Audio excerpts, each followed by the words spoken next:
नमस्कार विद्यार्थी मित्रांनो, आपल्या YouTube चॅनलमध्ये सर्वांचं असं हार्दिक स्वागत. तर आपण 9th जॉमेट्री मध्ये पॅरलल लाईन हा चॅप्टर अभ्यासत होतो. आपण याआधी एक लेक्चर पण पाहिलेला आहे. यानंतर आपल्याला नेक्स्ट लेक्चर जो आहे तो आपल्याला काही सम इम्पॉर्टन्स प्रॉपर्टीज यामध्ये बघायच्या आहेत. आपण two lines and their transversal आणि यांच्यामुळे तयार होणारे अँगलच्या पियर या जोड्या आपण अभ्यासल्या होत्या. इंटेरियर अँगल्स, अल्टरनेट अँगल्स आणि करस्पॉन्डिंग अँगल्स या ज्या पियर मिळतात त्या अँगलच्या या आपण अभ्यासल्या होत्या आणि त्याविषयीच आपल्याला काही प्रॉपर्टीज पाहायच्या आहेत. तर फर्स्ट प्रॉपर्टी आहे बघा, when two lines intersect the pair of vertically opposite angle from are congruent. बघा, व्हेन टू लाईन्स इंटरसेक्ट, जर दोन लाईन एकमेकीने इंटरसेक्ट झाल्या तर आपल्याला काय मिळतं, the pair of vertically opposite angles from are congruent. म्हणजे या ठिकाणी आपण दोन लाईन घेतल्या आणि त्या काय होतात, एकमेकींना इंटरसेक्ट होत आहेत, ओ या पॉइंट मध्ये होत आहेत. तर या ठिकाणी तयार होणारे the pair of vertically opposite angle, vertically opposite अँगलचे ज्या पियर तयार होतात या ठिकाणी त्या कशा होतात, कॉन्ग्रुएंट तयार होतात. बघा, व्हर्टिकली अपोजिटची पियर आपण वरती घेतली तर खाली, या ठिकाणी आपण इकडच्या बाजूने या ठिकाणी आपण ए, बी, सी आणि डी अशा पद्धतीचे नाव जर दिले तर बघा या ठिकाणी आपल्याला ही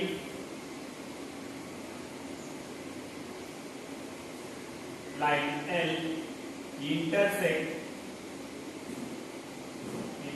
लाईन एल, देन बघा ही आपल्याला मिळालं, ही काय आहे, एल आणि एम या दोन लाईन इंटरसेक्ट होतात. Then angle A congruent angle C and angle B congruent angle D. या ठिकाणी आपल्याला A आणि C, B आणि D यांचे जे काय व्हर्टिकली अपोजिट अँगल आहे, AC, BD किंवा DB म्हणा किंवा CA म्हणा, कसं म्हटलं तरी चालते. तर हे जे पियर आहेत या पियर कसे मिळतात, नेहमी कॉन्ग्रुएंट मिळतात दोन लाईन इंटरसेक्ट झाल्यावर. हे काय एक इम्पॉर्टंट प्रॉपर्टी आहे ही. त्यानंतर सेकंड प्रॉपर्टी बघा, the angles in a linear pair are supplementary.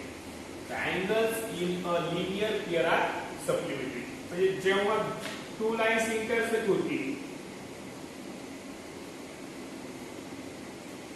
L n या ठिकाणी आपण म्हणू शकतो line L intersect line m, m या लाईनला इंटरसेक्ट झाली, या ठिकाणी ओ या ठिकाणी इंटरसेक्ट झाली, तर या ठिकाणी काय सांगितलंय, लिनियर पेयर आर सप्लिमेंटरी.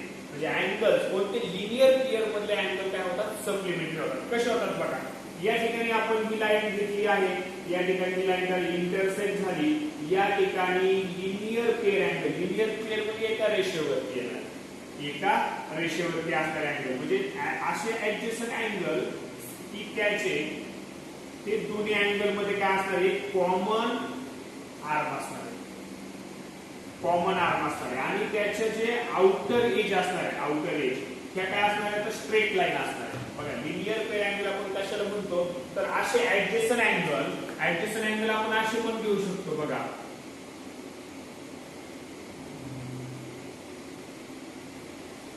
हे दोन ऍडजस्टंट अँगल आहेत. ओके, हे ऍडजस्टंट अँगल आहेत पण लिनियर पेयर होऊ शकत नाही.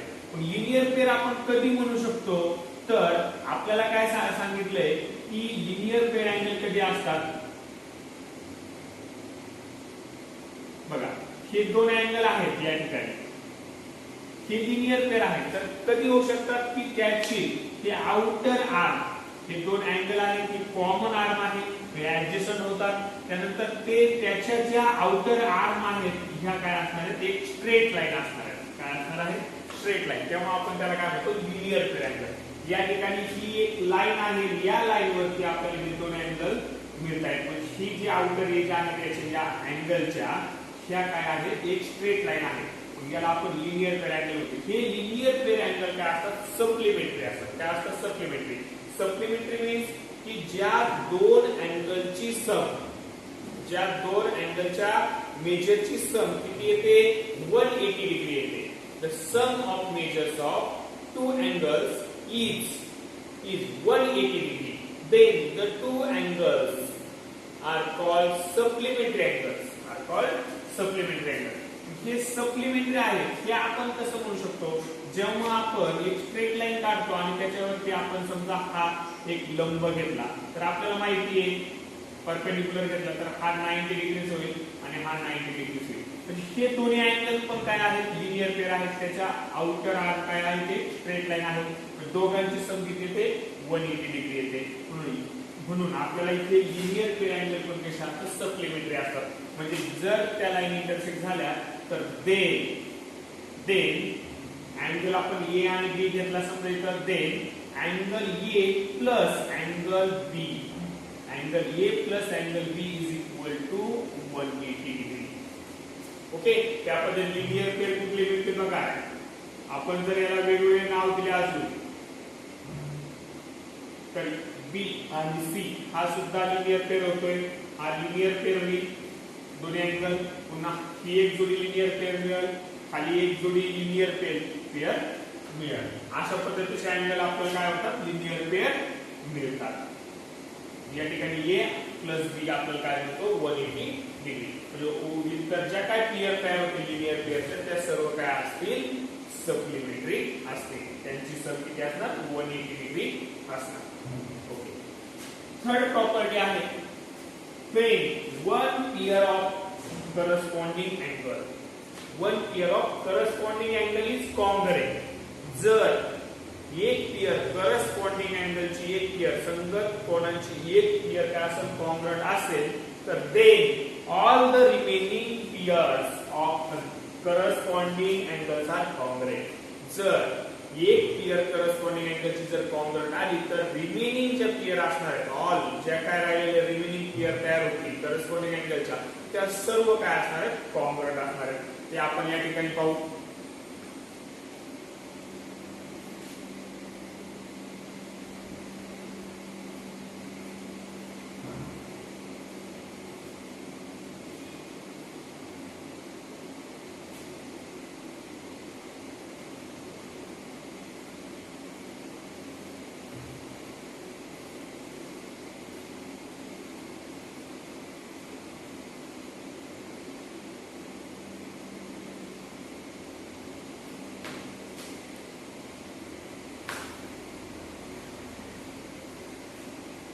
बघा या ठिकाणी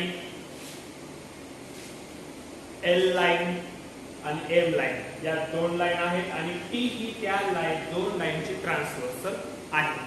पण ही जी ट्रान्सव्हर्सल आहे ही काय करते या दोन लाईनला इंटरसेक्ट करते म्हणून आपण त्याला काय त्या लाईनला काय म्हणतो आपण ट्रान्सव्हर्सल म्हणतो. पण या ठिकाणी आपल्याला अँगल ए आणि अँगल बी त्या काय हे जोडी जी आहे ही जी पेअर आहे अँगलची ही काय आहे करस्पॉन्डिंग अँगलची पेअर आहे. आपण करस्पॉन्डिंग अँगल साठी काय सांगितलेलं आहे बघा. आपण या आधीच्या लेक्चर मध्ये आपण सांगितलं होतं करस्पॉन्डिंग अँगलची पेअर कशी ओळखायची किंवा ते सांगायची. तर या छेदिकेच्या एका बाजूस सेम साइडला म्हणजे आपण पलीकडची साइड जर घेतली ही LHS तर LHS साइडला दुसरी आपल्याला एक अँगल घेतला तर दुसरा त्याच्या पेअर मधला त्याच बाजूला येईल. किंवा ही RHS जर घेतली RHS आणि ही LHS आपण अशा घेऊ दोन बाजू. तर RHS साइडची आपल्याला ए जर हे ए आहे हा बी आहे. ओके, तुम्ही म्हणता इकडं खाली पण येईल इथं पण येईल. पण आपण काय सांगितलं याच्यामध्ये same side and same direction. हा वाक्य व्यवस्थित लक्षात ठेवायचं आहे की same side and same direction. Same side घेतली आपण RHS साइड RHS घेतली आणि सेम डायरेक्शन या रेषेच्या वरच्या बाजूला. तर मग त्या खालच्या पण या पण लाईनच्या एम लाईनच्या पण कोणत्या येईल वरच्या बाजूची. Okay, same side same direction आपल्याला अँगल ए कॉन्ग्रुएंट अँगल बी जर असं दिलं जर असं येत असं जर हे ए आणि बी हे जर कॉन्ग्रुएंट असतील सेम मेजरचे असतील तर आपल्याला दुसऱ्या ज्या पेअर मिळतात समजा या ठिकाणी आपल्याला सी आणि डी ही पेअर मिळते. म्हणजे आपण या ट्रान्सव्हर्सलच्या LHS साइडला घेतला आणि ही डायरेक्शन याची खाली आहे या लाईनला, तर या लाईनला पण खालीच डायरेक्शन येईल. डायरेक्शन सेम डायरेक्शन येणार आहे. C आणि D हे सुद्धा निश्चित काय असतील, कॉन्ग्रुएंट असतील. हे जर एक पेयर जर कॉन्ग्रुएंट आली तर then angle C congruent angle D, congruent angle D. C आणि D हे दोन्हीही अँगल काय आहेत, कॉन्ग्रुएंट D. तर ज्या काय ऑल पेयर जेवढे काय करस्पॉन्डिंग अँगलच्या पेयर तयार होतील ह्या सर्व कशा असतील, कॉन्ग्रुएंट असतील. ओके. यानंतर काय प्रॉपर्टी बघा, नेक्स्ट प्रॉपर्टी आहे 4th number. when one pair of alternate angles is congruent then all the remaining pair of alternate angles are congruent. जर एक पेयर अल्टरनेट अँगलची एक पेयर जर कॉन्ग्रुएंट आली तर इतर ज्या काय पेयर आहेत अल्टरनेट अँगलच्या त्या काय होतील, कॉन्ग्रुएंट होतील. बघा यासाठी आपण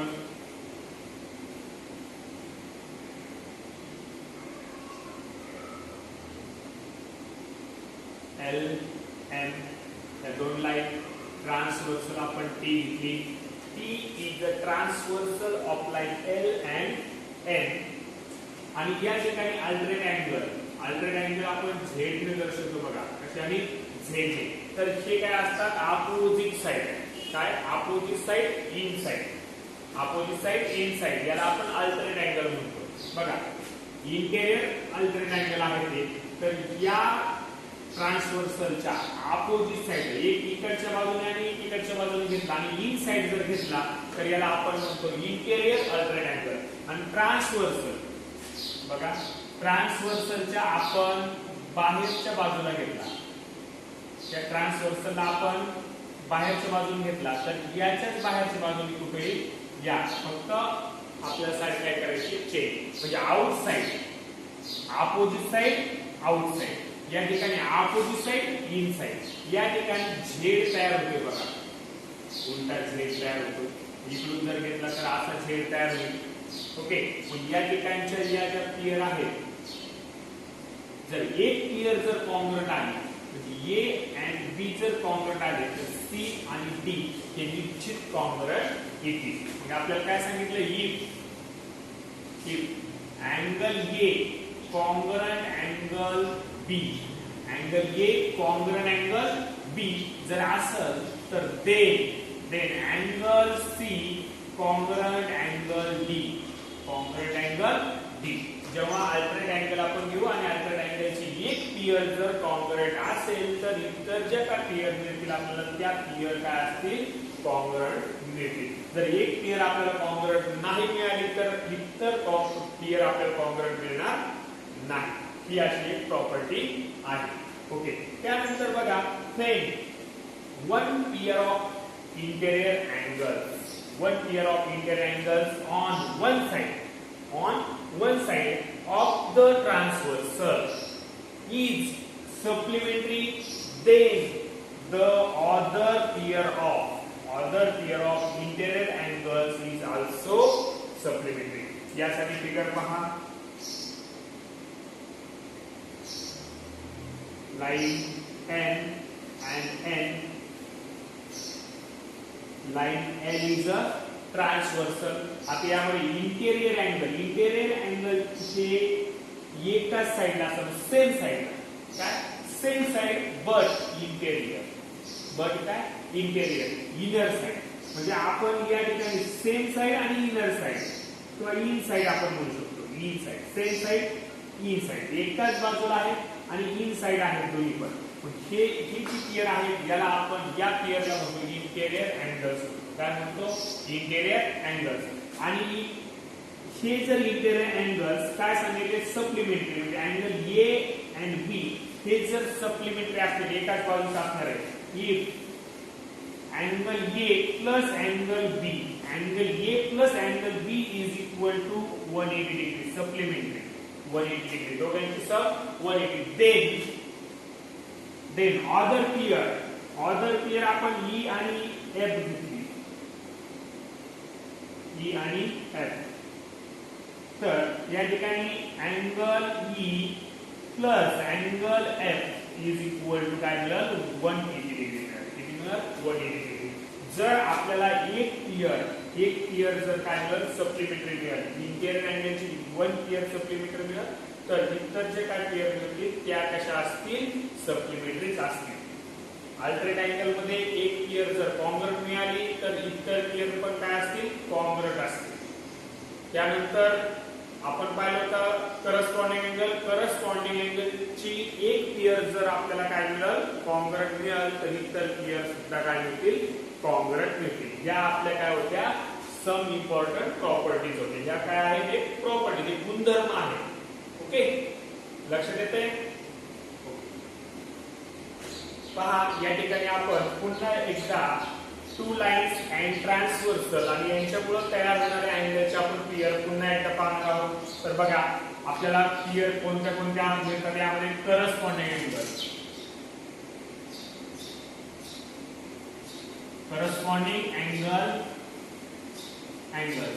करस्पॉन्डिंग अँगलचे पियर मिळतात. त्यानंतर आपल्याला या ठिकाणी अल्टरनेट अँगल्स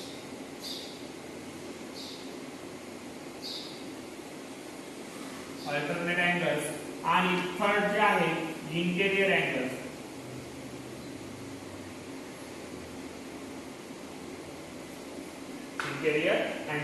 तर करस्पॉन्डिंग अँगल आपण पाहू. करस्पॉन्डिंग अँगल साठी लक्षात ठेवायचे सेम साइड सेम डायरेक्शन, हे महत्वाचं आहे. सेम साइड सेम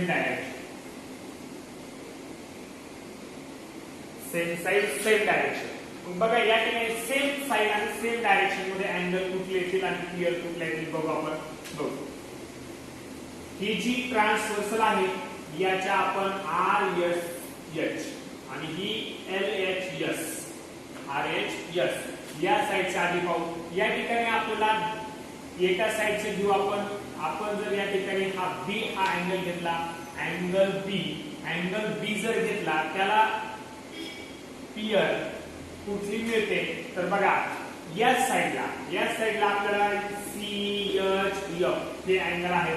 पण सेम साइड सेम डायरेक्शन आणि सेम डायरेक्शनला आपल्याला दुसऱ्या लाईनच्या, ही लाईन M आहे, N लाईनच्या त्याच साइडला सेम डायरेक्शनला कोणता अँगल आहे, तर H हा अँगल आहे. कुठला, अँगल H हा. त्यानंतर आपण जर डायरेक्शन चेंज केली, डायरेक्शन C ही घेतली, C हा अँगल घेतला, 2 नंबर स्क्वेअर अँगल C, तर त्याच साइडला RHS साइडला आपल्याला डायरेक्शन बघा, ही आपण खालची डायरेक्शन घेतली, या रेषेची खालची, तर या रेषेची सुद्धा आपल्याला खालची डायरेक्शनला कोणता अँगल मिळतोय, तर G अँगल मिळतोय. Angle G. थर्ड पियर पाहू आपण. आता आपल्याला काय करायचंय, साइड चेंज करायची. साइड चेंज केली तर आपल्याला इकडं जर A अँगल घेतला, अँगल A, आणि त्याला पियर अँगल काय मिळेल, कोणता पियर मिळेल, तर त्याची पियर होते EC, कारण डायरेक्शन वरती, या लाईनची वरची डायरेक्शन आहे, तर N लाईनची पण आपण काय घेणार, वरची डायरेक्शन म्हणजे E घेणार, अँगल E. फोर्थ पियर जर घेतली आपण, अँगल आपण F म्हटलं इथं, वरती घेण्याऐवजी आधी खाली घेतला F घेतला, अँगल F, आणि अँगल M या लाईनच्या खालच्या डायरेक्शनला या साइडला अँगल D मिळतोय, अँगल D हा मिळतोय. अशा प्रकारे आपल्याला करस्पॉन्डिंग अँगलचे पेयर मिळतात. कोणत्या मिळतात, करस्पॉन्डिंग अँगलचे पेयर. ओके,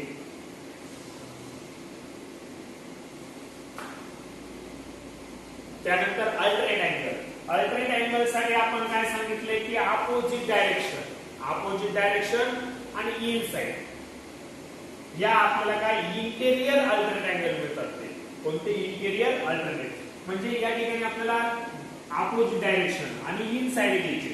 इन साइडला जर आपण या साइडला जर हा इन साइड आतमधला घेतला C, तर आपल्याला इकडच्या बाजूला अपोजिट साइडला जायचं. अपोजिट साइडला जाऊन या M लाईनला घेतो आपण, M लाईनला अपोजिट साइडला इन साइडला आहे E, काय आहे E, म्हणजे फर्स्ट पियर मध्ये अँगल C आणि अँगल E, अँगल C आणि अँगल E. जर आपण प्रॉपर्टी पाहिजे तर प्रॉपर्टी अशी सांगितली अँगल सी आणि ही जर कॉन्ग्रुएंट हे दोन अँगल ही जर पेअर कॉन्ग्रुएंट असेल तर इतर पेअर कोणती मिळते डी आणि एच ही सुद्धा काय असते कॉन्ग्रुएंट असते जर ही पेअर कॉन्ग्रुएंट असेल तर सेकंड पेअर मिळाली angle D and angle H D आणि एच अशी मिळाली अल्टरनेट अँगलची हे काय झालं इंटेरियर अल्टरनेट झाले आता आपल्याला बाहेरची पाहिजे आउटसाइडचे जर घेतली आपण तर त्या पेअर कोणत्या मिळतील बघा तर फर्स्ट पेअर मिळेल जर आपण बी हा घेतला बघा अपोजिट साइडला आणि आउट साइडला आहे याच्या आउट साइडला तर या ठिकाणी आपल्याला एन या लाईनच्या अपोजिट साइडला आणि आउट साइडला काय एफ हा अँगल आहे म्हणजे angle B and angle F ही पेअर मिळते त्या पद्धतीने ए आणि जी काय मिळेल ए आणि G angle A and angle G अशा पद्धतीने ही पेअर आपल्याला मिळून जाईल ओके आता नेक्स्ट आपल्याला पाहिजे इंटेरियर अँगल्स काय पाहिजे इंटेरियर अँगल्स इंटेरियर म्हणजे ते आतमध्ये येणार त्याच्यात आउटर कुठले येणार नाही फक्त only interior angles same direction same side okay same side आणि इनसाइड सेम साइड इनसाइड हे लक्षात ठेवायचे सेम साइड इनसाइड एकाच बाजूला घ्यायचे angle C and angle same साइडला आणि इन साइडला C and H first pair मिळेल सेकंड पेअर मिळते आपल्याला angle D and E angle D and angle E अशा पद्धतीने आपल्याला या पेअर मिळून जातील या ठिकाणी करस्पॉन्डिंग अँगल अल्टरनेट अँगल आणि इंटेरियर अँगलच्या पेअर ह्या मिळून जातील तर आपल्याला पुन्हा शिकायचं यासाठी की यानंतर आपल्याला काय आहे थेरम्स आहेत यावरती corresponding angle theorem alternate angle theorem interior angle theorem हे आपल्याला थेरम प्रूव्ह करताना आपल्याला हे ओळखता पेअर ओळखता आल्या पाहिजे किंवा पेअर आपल्याला लिहिता आल्या पाहिजे हे अँगल आपल्याला समजले पाहिजे यासाठी आपल्याला पुन्हा रिव्हिजन करायची आहे पुन्हा आपण तुम्ही घरी एक रफ कागदवर किंवा वहीवरती तुम्ही ह्या प्रकारचे अँगल घेऊन तुम्ही त्याच्या पेअर लिहू शकता याची थोडीशी प्रॅक्टिस केली तर हे होऊन जाईल ओके यानंतरच्या लेक्चर मध्ये आपण काही थेरम्स घेणार आहोत ते आपण नेक्स्ट लेक्चर मध्ये पाहू